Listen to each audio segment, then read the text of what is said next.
येत नाही ना स्किप करायचं। असं समजायचं की हा स्वतःला एवढं घाबरून देतो ना की जो समोरचा सोपा प्रश्न असतो ना त्यालाही आपण कधी कधी जी बरोबर क्लिक होतंय आणि आपल्याला वाटतंय आता कुठेतरी मला वाटतंय हा वाचल्यासारखा हा वाटतोय म्हणून त्याला मार्क अँड रिव्ह्यू टाकून द्यायचं।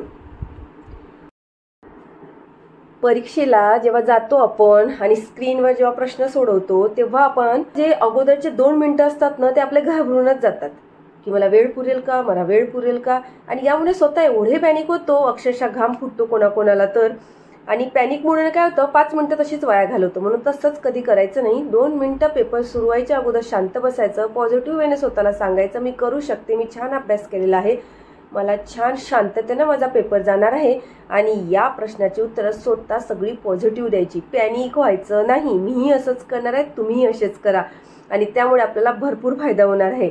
त्यानंतरचं सांगते तुम्हाला, जेव्हा आपल्याला एखाद्या प्रश्नाचं उत्तर येत नाही किंवा मग आपल्याला वाटतं अरे बापरे किती अवघड गणित आहे आणि त्या अवघडमध्ये किंवा ते जे आपली सिच्युएशन असते त्या सिच्युएशनमध्ये स्वतःला एवढं घाबरून देतो ना की जो समोरचा सोपा प्रश्न असतो ना त्यालाही आपण कधी कधी जी बरोबर टिकमार्क असते ना ती न करता चुकीची टिकमार्क करतो आणि त्यामुळे काय होतं आपला समोरचा सोपा प्रश्नही चुकतो।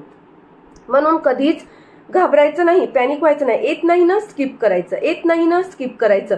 असं समजायचं की हा भाग मी वाचलेलाच नाही। उदाहरण सांगते मी तुम्हाला की जसा नफा तोटा म्हणा, वर्ड प्रॉब्लेम आहे, नफा तोटा सोडवताना खूप मोठा प्रश्न दिसतो आणि भल्ला मोठा प्रश्न पाहिला की मग आपल्याला घाबरायला होतो, आपण पॅनिक होतो आणि मग कळतं की अरे बापरे किती भारी प्रश्न आहे, मला तर आलाच नाही, गेला माझा 1 मार्क। आणि मग समोर प्रश्न असतो मराठीचा, सोपा असतो आणि सोपा प्रश्न विरुद्धार्थी असला तरी काय होतो मागला प्रश्न आला नाही म्हणून पॅनिक झालेलो असतो आणि लगेच मग चुकीच्या उत्तराऐवजी बरोबर उत्तरावर, म्हणजे सॉरी मला म्हणायचं आहे बरोबर उत्तराऐवजी चुकीच्या उत्तरावर आपली टिक करतो आणि त्यामुळे पुढचाही प्रश्न गमावतो। आणखी 2-3 प्रश्न आपण घाईघाईमध्ये चुकवून ठेवतो। म्हणून तसं नाही करायचं।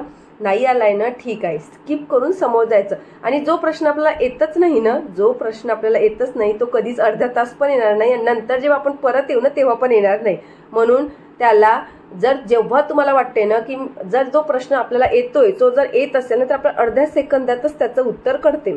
तुम्हाला माहित आहे ना मला काय म्हणायचंय, ज्या प्रश्नाचं उत्तर आपल्याला येतंय ना त्या प्रश्नाचं उत्तर आपल्याला अर्ध्या सेकंद किंवा मग 1 सेकंदात लगेच डोक्यात क्लिक होतंय आणि आपल्याला वाटतंय आता कुठेतरी मला वाटतंय हा वाचल्यासारखा हा वाटतोय म्हणून त्याला मार्क अँड रिव्ह्यू टाकून द्यायचं, मार्क करायचं, रिव्ह्यू टाकून द्यायचं। म्हणजे जेणेकरून जर आपलं परत येणं झालं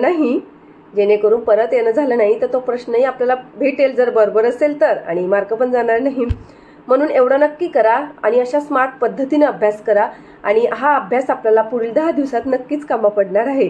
त्यामुळे स्मार्ट स्टडी करा आणि सगळ्यात महत्त्वाचं म्हणजे पॉझिटिव्ह विचार करा, आताही करा आणि परीक्षेला जाताही करा आणि परीक्षेच्या वेळेस पेपर सोडवतानाही पॉझिटिव्ह विचार करा।